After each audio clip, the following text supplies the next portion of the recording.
two taillight designs since the F-Series Mini Cooper was released in 2014. And now in 2025, we have a brand new taillight design from the F67 Mini. In this video, we will be showing the installation, the design, and the functionality of these lights. I want you to leave a comment on which one of these lights we should keep on our Mini build. We hope you enjoyed the video. Please make sure to like and subscribe as it really helps us out. My name is Ethan, this is my friend Ben, and welcome to Car Creations. So without any further ado, let's start off with these lights. And we're gonna start off with the Pre-LCI taillight from 2014. This specific one right here is the LED version. There was also a halogen light, which basically just had a bulb in the middle and a bulb on the outside that lit up. But it was the same design as this. With this one, we have the bulb system using LEDs. If you currently do have the halogen lights and you just want to install some LED ones like these, you'll have to use something like Beamer code to get that to work. They look good, but compared to newer designs or newer cars in general, they tend to feel very dated. So this is why when Mini introduced the LCI1 in 2019, they introduced this beautiful LED Union Jack taillight design. Sharper LED lines, a modern look, and a totally recognizable Mini design. And this design actually remained largely the same even in 2023 when they introduced the LCI2 Minis, except for with just darker taillights. All right, I'm freezing. Let's get these installed. All you're gonna need for this install is a trim remover and a Torx T25. And I'm gonna have my non-car friend do this install because really anyone can do it. It's pretty easy. So first up, what you wanna do is remove this trim. Now, so we don't make all the audience mad at us, do not insert the trim along the middle. What you're gonna do is open the boot and then happily insert it all the way around here. Yeah. So as you're inserting the trim tool up there, you can pull from down here.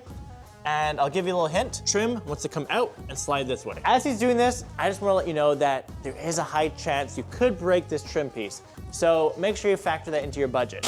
Oh, nice. And guess what? You didn't even break it. So next step, what you're gonna do is use the Torx, and there's 3 Torx screws around like that. Remove those. That's pretty easy. You know, this guy has me out here in like -30-degree weather at like midnight. Best time to work. It's gonna be attached by a cable. How do you know? Because Ethan told me. So when you take this out, there will be a cable connected to the back. You just need to pull down the tab to get it removed. Be careful because you don't want to have to redo a connector. Voila. Old tail light out and in with the new. In with the new. Get rid of this old junk. You connect up your cable, slot it right in. You can use the same exact screws that you just pulled out. Plug and play, and these will be connected just like the old ones. Now, if you are installing the Euro ones, the pinouts will be different. So make sure that you either look up how to change the pins, or that's something you're gonna have to figure out in your coding. The outer frame can go back on, and this will be installed. Just like so. All right, Beamer code makes coding extremely easy. Just get a Bluetooth adapter, like there's a V-Peak one we have here. I'll include the links down below in the description. You plug that into your OBD reader.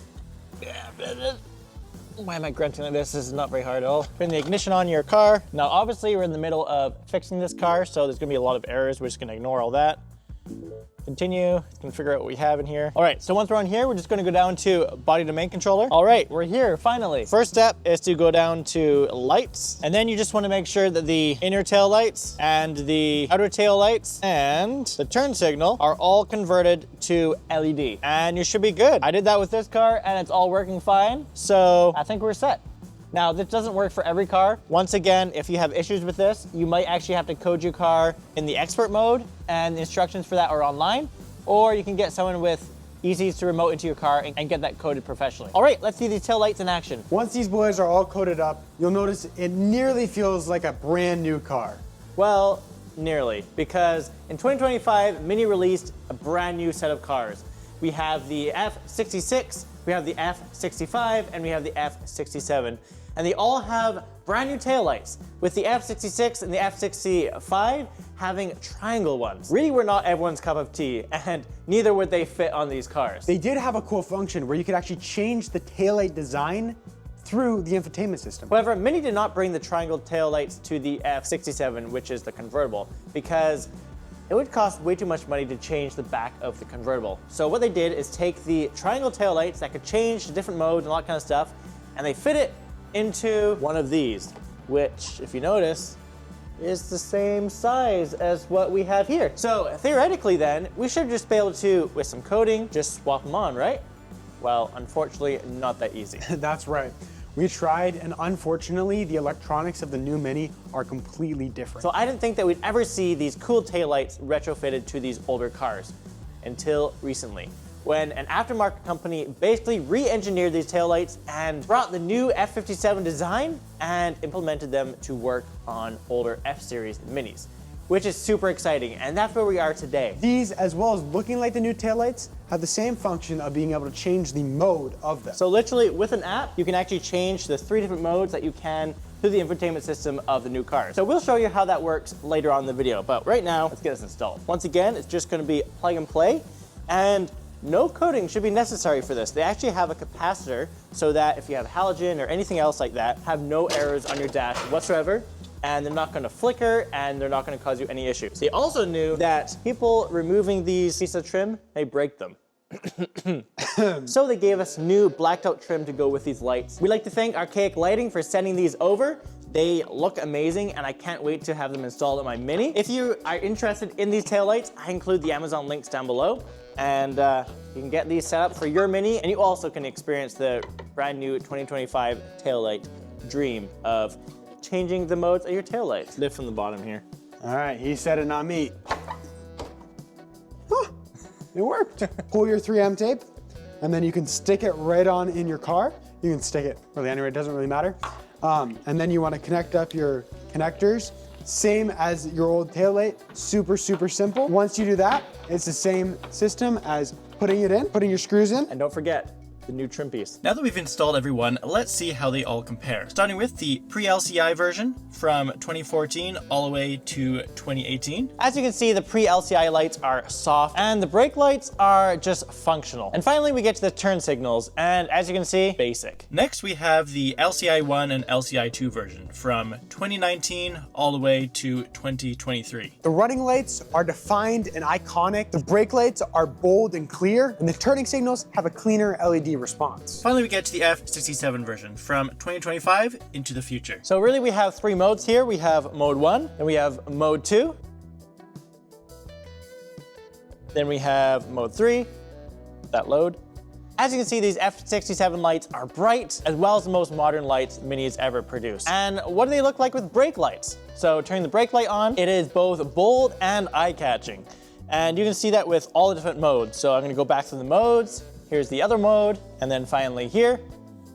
So let off on the brake, and then brake again, and you can definitely tell that your car is braking. And now we get to the turn signals, and as you can see, it's a sharp animation. And I love this signal animation. And once again, we'll go through the different modes. So here's mode 2, looks pretty cool, and then finally mode 3. Each generation of taillights is a clear step forward, and now you can change the different shapes right in your app. Very similar like how you can change the F67 taillights in the infotainment system. One tap, and you can toggle your favorite mode. And that is something that is super cool. So, which taillight would you choose? I would mix and match. Maybe one of these, one of those. You know, depends what side of the bed I wake up on, you know? Well, if you want to keep things classic and simple, the pre-LCI ones will work just fine. But if you want the Mini identity, the Mini Union Jack taillights will look absolutely amazing. And you won't go wrong with these ones here. But if you want the most modern look on your Mini taillights, these puppies right here look absolutely fantastic. Can confirm, I would put at least one of these on my car. And it's a Honda Civic. Once again, make sure you let us know in the comments which one you think we should put on the car. Should it be the original? Should it be the Union Jack? Or the new retrofitted, you say what it's called? F67. I don't know. Let us know. Make sure you also like and subscribe. It's really appreciated. And if you have any questions, comments, or really anything at all, leave that down below. We'd love to hear from you. Hope you all have an amazing rest of your day, and we'll see you in the next one.